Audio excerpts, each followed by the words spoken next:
Good morning, Katie. I'm so excited that we have this opportunity to chat today. Can you tell everybody a little bit about who you are and what you're up to these days?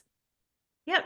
So I'm Katy Wells. I live in Brooklyn, New York, and was a teacher here. And I although I haven't been in the classroom for a long time, I sort of consider myself an educator still. These days I've just finished a position as a program director for a small nonprofit that was working with educators around the world. And I'm now in the process of putting together a nonprofit organization of my own, doing work with schools here in New York. Can you talk a little bit about how what got you into nonprofit to begin with? Like, when did you leave your teaching position? What were the circumstances that made you want to leave? And then a little bit about the job that you were in. Yeah. So I left back in 2013, and I left at right after the birth of my second child. And it wasn't because I'd had another kid, it was coming. And I had actually much earlier in my career, maybe 10 years earlier than that, had a brief stint of thinking about leaving the classroom and actually apprenticed with a dog trainer during that time, thinking that I might want to work with animals, and then discovered that dog training is really people training, which is a lot like being in the classroom. And it wasn't quite the right fit. But yeah, so I left back when my second son was born, and it really just was like kind of gave me the space to think about what it was that I did want to be doing, and just kind of put some feelers out there for what was available and what was going to be interesting to me. And I left, I think there are a lot of factors that go into it, but it was in part just feeling, I had reached this point where I felt like I could not I couldn't work for the DOE here in New York, and kind of, fit in all of the things that I was supposed to do things the way that I was supposed to do them, and be authentically with kids the way that I wanted to be with kids. My last year in the classroom, I had been moved into a testing grade, which was my first time. I was in elementary school, so I'd been in first and second grades for 12 years, and then was moved into third grade. And, it was still at the time when kids were held over, for the next year if they didn't get a certain score on the test, and the stakes were really, really high. And it just felt terrible, and even I was in a school that was not really heavy on test prep or any of that, but I just felt like this isn't what education is about. This is not what I want to focus my energy on. And it became, and I think that in addition to just, being putting so much energy into the lives of these kids and into their emotional needs and their social needs and all of that, and it was hard for me to balance that with being a parent, and I felt like I don't know if I can do both of these well. So that's why I kind of stepped away from the classroom, and took some time just on a family leave, and then eventually decided that I really was done. So it wasn't like anything catastrophic that brought you out. And I No. only ask because I think that a lot of folks who are sitting in that position right now trying to decide, I know for me, I thought I was going to be a lifelong classroom educator. I loved it. There were definitely aspects of it I didn't love, but for the most part, holistically, I really enjoyed being in the classroom with the kids as well. And if you would have asked me anywhere between years 1 to 15, if I would ever leave the classroom, my answer would have been a hard no. And I would have seen myself in that position till year 40 when it was time to stop because I literally couldn't drag myself to school anymore. Of course, that was all pre-COVID and pre a lot of other things in my life. But I think that sometimes when we're talking about this issue of teachers leaving the classroom, we sometimes like we catastrophize like why people leave. And I think that there's a lot of reasons why people choose to choose. It's not like a forced out situation, but there's a choice involved where the job isn't as satisfying or our life circumstances change and those life circumstances kind of take priority over the things that we're doing, which is what it sounds like for you. Like it was a Yeah. culminating sort of shift with the third grade classroom and your home life. And so from there, like what did you do next when you made the decision that, okay, this isn't working for me anymore? What came next? Yeah. So I left in November. That's when my son was born. So I spent, the rest of that kind of school year just being a mom, Mhm. just getting to be home with my younger son, and my older son was in preschool at the time. So, actually getting to like go to his preschool class sometimes and, see what they were doing during the day, things I never could have done if I was in the classroom.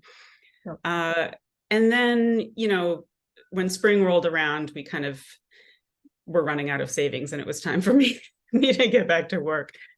And I had spent a lot of that time just talking to people about what they do. I think, because I went into teaching right out of college, I taught preschool for a couple of years, and then I went to grad school, and then I went into elementary school teaching. So I really had no idea what people do in, regular office jobs. Um, moving to New York in my 20s, where all my friends were working in like the .com stuff, and it just seemed like they kind of just played around all day, so anyway, so I talked to a lot of people about just, what is it that you do? What do you enjoy about it?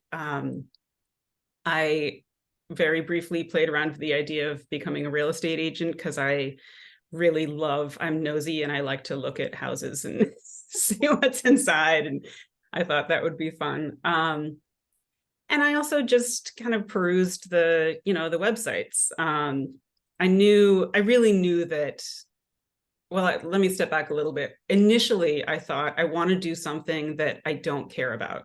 Like I just was so exhausted.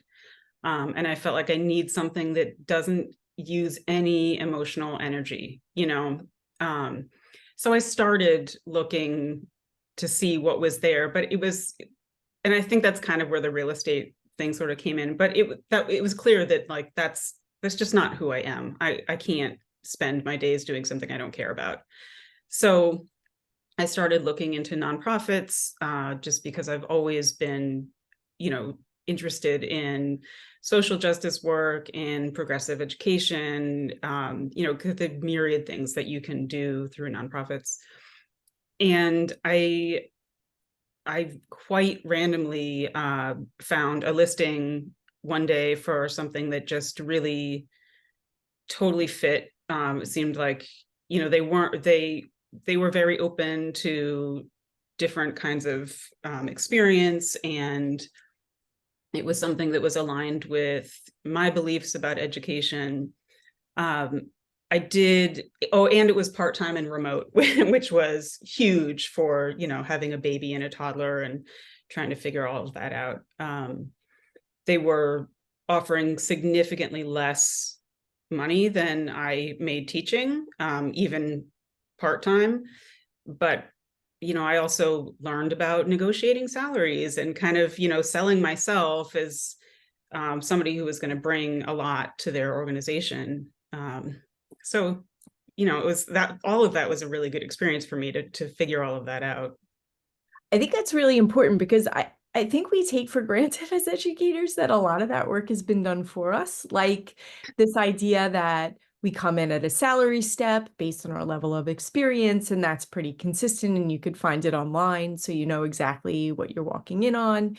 There's a benefits package that you also learn about right away, and it's all commensurate with your amount of time essentially in the classroom, or if you've been or you've taken opportunities to get more education, that's all rewarded in that system. But something that somebody who's leaving the classroom who likes the stability of education work, and let's face it, it is the most stable job you could essentially have in terms of like work security. Once you have all your licensing and you have tenure, you're pretty much in for as long as you want to be in until you decide to take yourself out, essentially. And in New York City public schools, as somebody who did that as well, you could actually move whenever, like, I mean, you could switch schools and still Mhm. be in the same system, so it doesn't hurt your salary or where you're going. So like that level of security is something I know that I was very fearful of losing when I left the classroom.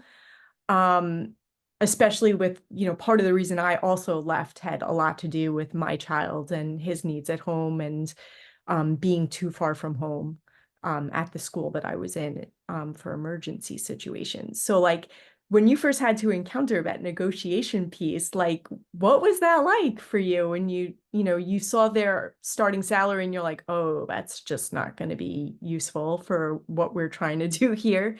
How did you approach that? Yeah. I mean, it was really uncomfortable, to be honest. Like I just had never been in that position before. And I think, I don't know if this is a common thing for teachers or if it's a common thing for women or if, what, but the idea of having to like present myself as this valuable asset, and explain all of the ways that they needed me. And I'm worth something, my time is worth something, and they needed to appreciate that. That was uncomfortable for me. I think with teaching, along with, having that security of your salary steps and all of that, you also, you're evaluated, but you don't have to go to your principal and say, hey, this is what I did. These are the targets that I met this week and this percentage of this, like that's just not part of the job, at least not where I was. Yeah, so that was all really new to me. And really, I mean, in this particular situation, they were looking to hire a grad student, really. I mean, they just wanted somebody who could kind of manage the programs, and not have to pay them a whole lot. And I came in and said, no, actually, you need a teacher. You need somebody who's worked with educators and knows how schools work. And this is what I can bring. And these are my ideas about how you could, build these programs and do this in a more effective way.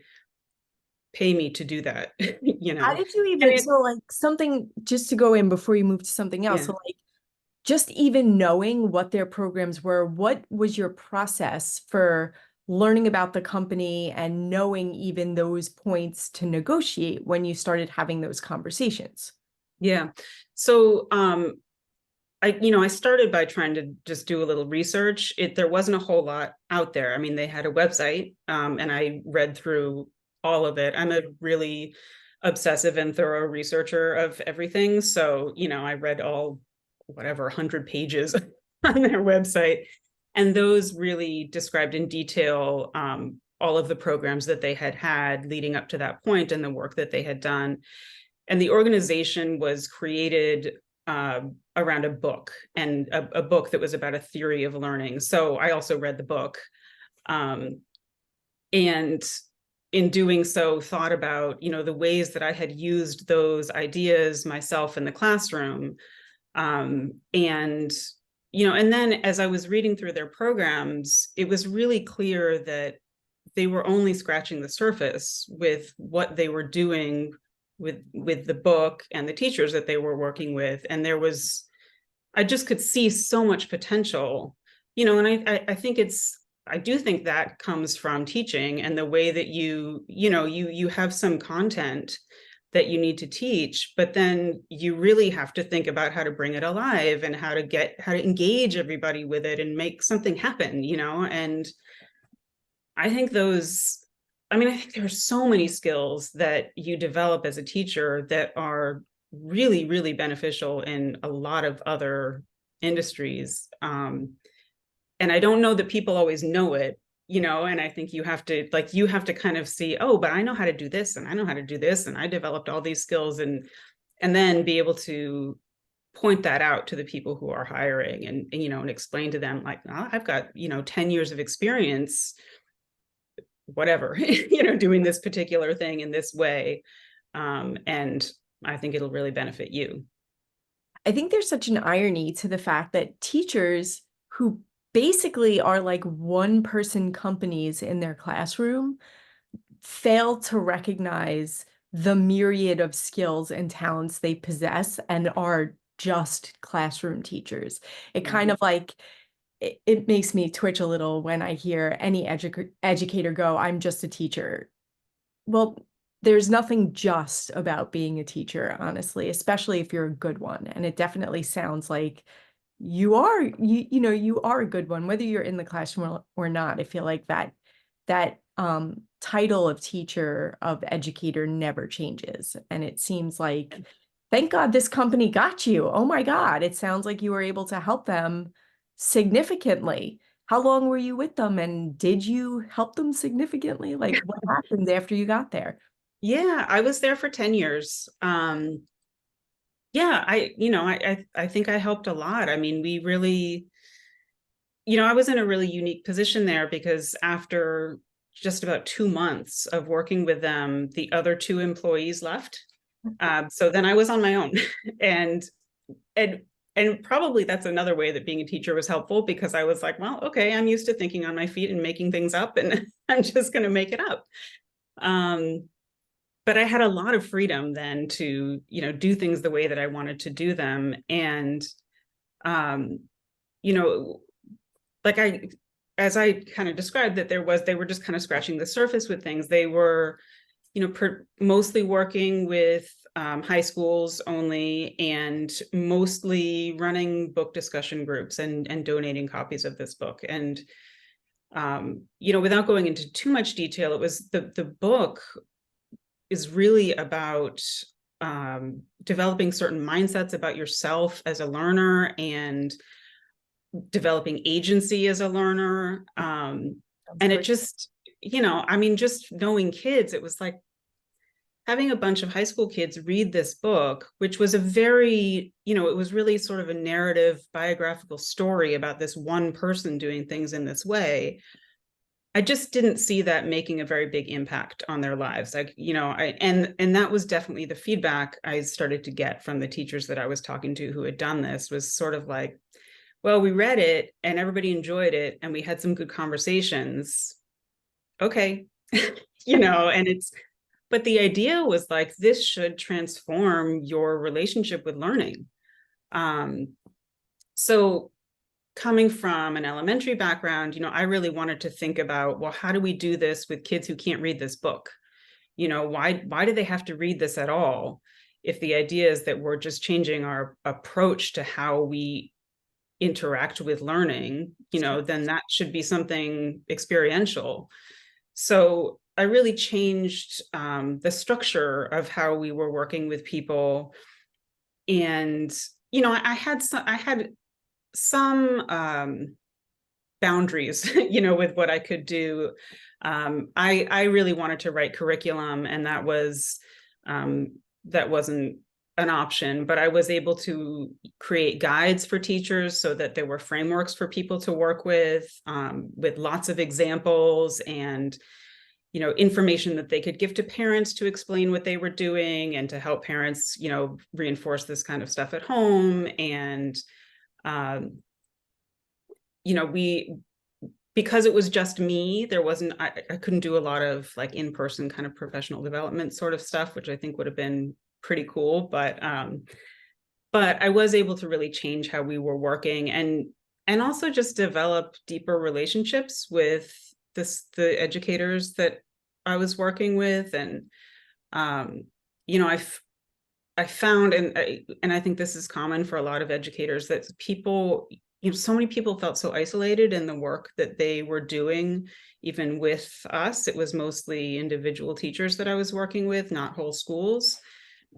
So I was also able to create an online community where other educators could get to know each other and have discussion groups there. And there was a mastermind group that came from it. And, so that was pretty cool. And I always, from like when I was in the classroom, I really, really loved having student teachers. And, getting to kind of help shape someone's experience when they're in that final stage where like this is their last chance where they get to really have somebody there supporting them, where they're trying out all this new stuff. And I just loved that. It was so much fun for me. So in this role, I enjoyed getting to have that same kind of interaction with teachers, and just like we get to play around with these things and try it out and see what happens. And it was a very natural transition. Yeah, it sounds kind of awesome. So, as we're wrapping up our conversation here, and I know you had mentioned earlier that, you have transitioned out of that role now. Like, so now that you're back at a place where you're looking for what comes next, like, do you miss the classroom? Do you miss the job you had before? And, what are you looking for next? Mm-hmm. Yeah. I mean, there were things that I miss from the classroom. I can't imagine going back to the classroom. I don't see that happening. I miss working with kids. Um, I miss that immediate feedback, and that you just like, exactly how things are going, what you need to change. And it's exciting and engaging and exhausting, but it's like there's a lot going on. And I missed that. Um, and with this job that I had, it was great. And I'm so appreciative, that I was able to have this job and that I got to learn as much as I did.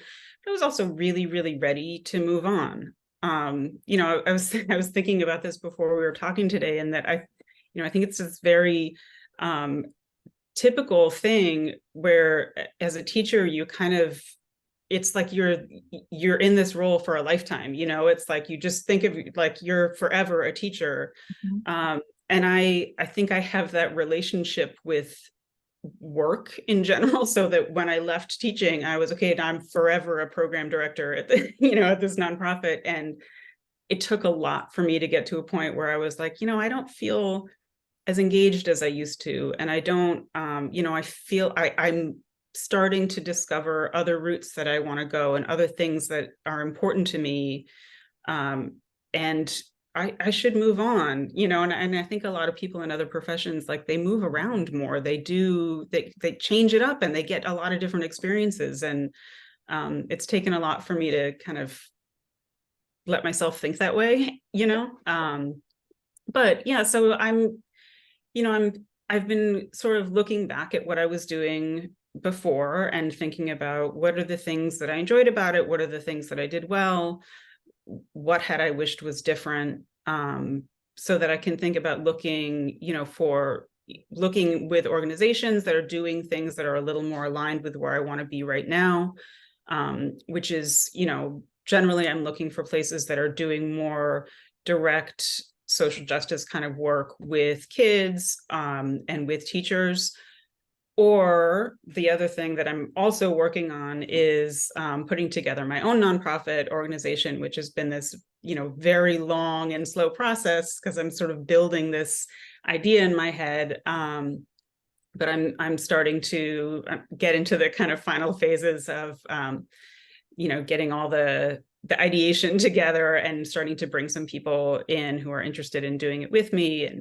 And so that's exciting and terrifying. But I have to say, I mean, I when I left teaching, like I knew in theory that I could do kind of anything because you learn so much as a teacher, and you're doing everything all the time.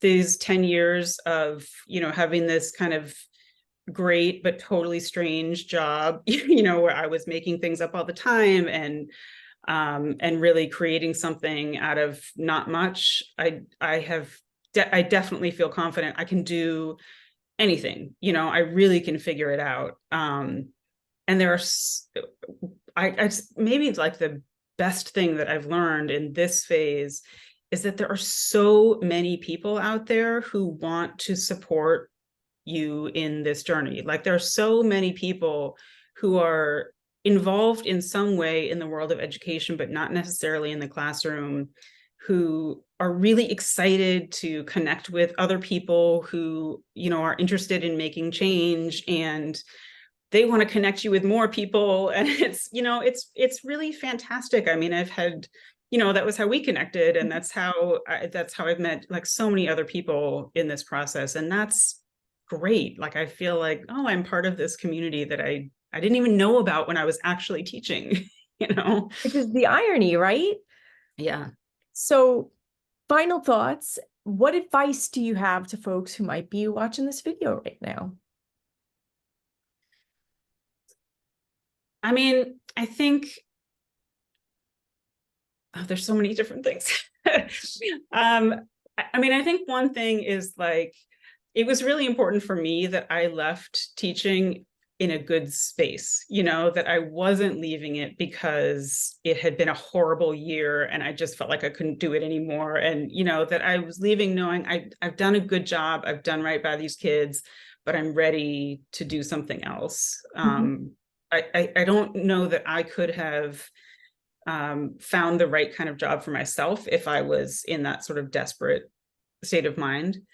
But also, I think just like really taking the time to look at all of these skills that you have, and that, really looking at like the things that you would do day to day, the way that the incredible flexibility of thinking and problem solving that you develop as a teacher. The like, I mean, there's just like, there's so much that goes into teaching that will benefit you anywhere. And also, I think thinking about like what really drives you. I mean, I know we don't all have to have jobs that we're passionate about, but I think if you can find something that like you connect with, that's huge. Yeah, I think that's great advice. I totally agree with you. I think that you never really know where you're going to end up, but if you put your intention into the universe of your kind of non-negotiables and like, what did I love most about my job that I could have in a new job without maybe the things that I didn't like very much?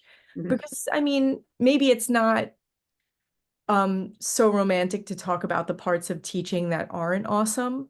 And there are plenty, especially if you work in a small school like I did, where you end up wearing a million hats because there just aren't enough people to do all the things that need to be done.